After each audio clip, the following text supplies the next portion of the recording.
জয় হিন্দ বন্ধুরা। ভারতে রাজনীতির এবং ভোটে জেতার অন্যতম একটি বড় হাতিয়ার হয়ে দাঁড়িয়েছে অনুদান বা ভাতা। পশ্চিমবঙ্গে লক্ষ্মীর ভান্ডার থেকে শুরু করে ইমাম ভাতা, পুরোহিত ভাতার থেকে শুরু করে দুর্গাপূজার সময় ক্লাবগুলোকে লক্ষ লক্ষ টাকার অনুদান দেওয়া, আরো কত কি।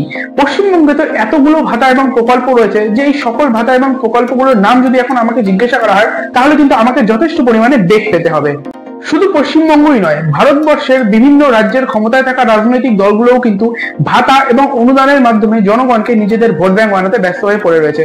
এবং এক্ষেত্রে বিশেষ করে বলতে হয় পশ্চিমবঙ্গের লক্ষ্মীর ভান্ডারের কথা। পশ্চিমবঙ্গের এই লক্ষ্মীর ভান্ডার প্রকল্প কিন্তু এখন ভারতবর্ষের বিভিন্ন রাজনৈতিক দলের কাছে একটি রোল মডেল। এখন এই এতগুলো ভাতা প্রকল্পের মধ্যে কিন্তু একটি ভাতা রাজ্যের শাসক দল তৃণমূলের কাছে গলার কাটার মতো বিঁধে গিয়েছে, আর সেটা হলো ইমাম ভাতা। 2011 সালে যখন আমাদের পশ্চিমবঙ্গে পালাবদল হয়েছিল এবং তৃণমূল পশ্চিমবঙ্গের শাসন ক্ষমতায় এসেছিল, তারপর কিন্তু তারা মুসলিম সমাজের উপরে নিজেদের নিয়ন্ত্রণ আরো শক্ত করার জন্য মাসিক 2500 টাকার বদলে ইমাম ভাতা এবং মাসিক 1000 টাকার বদলে মুয়াজ্জেম ভাতার প্রবর্তন করেছিলেন। এবং স্বভাবতই এটা দেখার পর কিন্তু পশ্চিমবঙ্গে যারা হিন্দু পুরোহিত রয়েছে তারা খেপে গিয়েছিল এবং পরবর্তীকালে তাদেরকেও শান্ত করার জন্য কিন্তু মমতা ব্যানার্জি মাসিক 1000 টাকার বদলে একটি পুরোহিত ভাতাও চালু করেছিল। কিন্তু কয়েক মাস আগে পশ্চিমবঙ্গের ইমাম সাহেব এবং হিন্দু পুরোহিতরা একযোগে এক সুরে পশ্চিমবঙ্গ সরকারের কাছে নিজেদের ভাতা বৃদ্ধির দাবি জানিয়েছিল এবং তারা এটাও জানিয়েছিল যে তাদের ভাতা মাসিক 2500 টাকা থেকে বাড়িয়ে 12,000 টাকা করতে হবে। হ্যাঁ, ঠিকই শুনেছেন, 2500 টাকা থেকে বাড়িয়ে 12,000 টাকা করতে হবে। জানি না এতটা ইনক্রিমেন্ট কখনো কোনো চাকরিতেও হয় কিনা। এবং সেই সময় কিন্তু পশ্চিমবঙ্গের এই ইমাম সাহেবদের পাশে এসে দাঁড়িয়ে তাদের হাতে হাত রেখে তাদের সুরেই সুর মিলিয়েছিল পশ্চিমবঙ্গের হিন্দু পুরোহিতরা। অর্থাৎ ধর্ম, মতাদর্শ এবং ভাবাবেগ এই সবকিছুর ভিত্তিতে হিন্দু পুরোহিত এবং মুসলিম ইমামরা আলাদা হলেও কিন্তু টাকার কাছে এরা সবাই এক হয়ে যায়। টাকা কি মহিমা, ওই যে একটা ছন্দ ছিল না, না বাপ বাড়া না ভাইয়া, সবসে বড়া রুপাইয়া। সবার উপরে টাকাই সত্য, তাহার উপরে কিছু নাই। তো সেই সময় লোকসভা ভোট 2024-এর আগে পরিস্থিতি কিছুটা ঠান্ডা করার জন্য কিন্তু মমতা বন্দ্যোপাধ্যায় সকল ইমাম এবং মুয়াজ্জেমদেরকে নেতাজি ইন্ডোর স্টেডিয়ামে ডেকে এনে তাদের সকলের অর্থাৎ ইমাম, মুয়াজ্জেম এবং পুরোহিত সকলের ভাতা 500 টাকা করে বাড়িয়ে দেয়। বর্তমানে পশ্চিমবঙ্গের সকল ইমাম সাহেবেরা প্রতি মাসে 3000 টাকা করে এবং মুয়াজ্জেম এবং পুরোহিতেরা প্রতি মাসে 1000 টাকা করে ভাতা পেয়ে থাকে। সাম্প্রতিক সময়ে পশ্চিমবঙ্গ সরকার যেহেতু ভারতবর্ষের বিভিন্ন রাজ্য সরকারগুলোর কাছে অনুদান এবং ভাতার বদলে ভোট ব্যাংক শক্ত করার একটি আদর্শ রোল মডেল, সেহেতু পশ্চিমবঙ্গ সরকারকেই অনুকরণ করে কিন্তু দিল্লির আম আদমি পার্টির সরকারও দিল্লিতে হিন্দু পুরোহিত এবং গুরুদ্বারের শিখ ধর্মগুরুদের জন্য এই ধরনেরই একটি ভাতা প্রকল্পের আয়োজন করেছিল।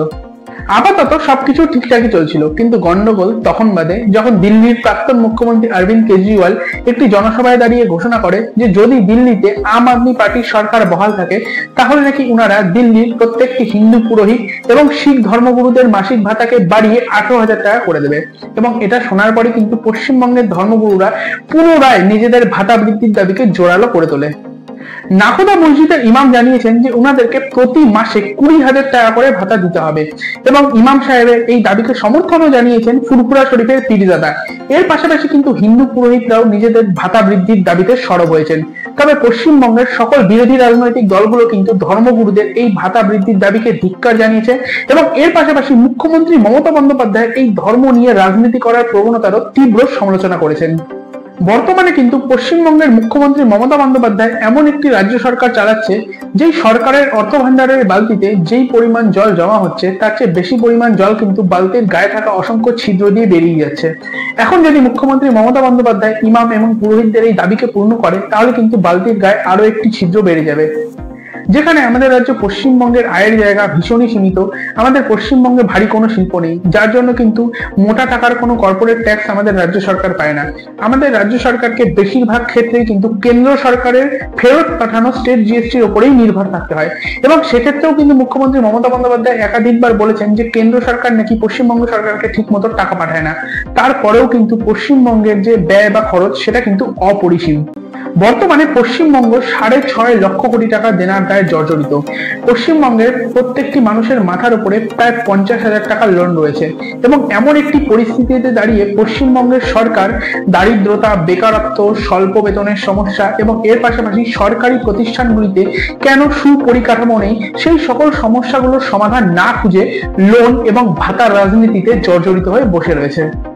স্থায়ী আর্থিক পরিকাঠামো উন্নয়নের বদলে যদি সাধারণ মানুষের ট্যাক্সের টাকায় এবং ধার করা লোনের টাকায় অস্থায়ী অনুদান নিয়েই বছরের পর বছর কাটিয়ে দেওয়া হয়, তাহলে হয়তো তৃণমূল কংগ্রেস একটার পর একটা ভোটে বারংবার জয়ী হবে, কিন্তু আমাদের রাজ্য পশ্চিমবঙ্গ আগামী দিনে বিপর্যস্ত হয়ে হেরে বসে থাকবে। আজকের এই ভিডিওটি কেমন লাগলো সেটা আমাকে কমেন্ট করে অবশ্যই জানাবেন। যদি ভিডিওটি ভালো লেগে থাকে একটি লাইক অবশ্যই করে দেবেন, এবং ভিডিওতে বলা কথাগুলি যদি আপনাদের গুরুত্বপূর্ণ বলে মনে হয় তাহলে এই ভিডিওটিকে আপনার সকল আপনজন এবং আপনার সকল পরিচিতদের মধ্যে অবশ্যই শেয়ার করে দেবেন। আমাকে সমর্থন করার জন্য আমার এই চ্যানেলটিকে যদি আপনি এখনো সাবস্ক্রাইব না করে থাকেন তাহলে এই মুহূর্তে আমার এই চ্যানেলটিকে সাবস্ক্রাইব করে নেবেন। দেখা হবে অন্য একটি ভিডিওতে, ততক্ষণ সুস্থ থাকবেন, ভালো থাকবেন। ইনকলাব জিন্দাবাদ, ভারত মাতা কি জয়।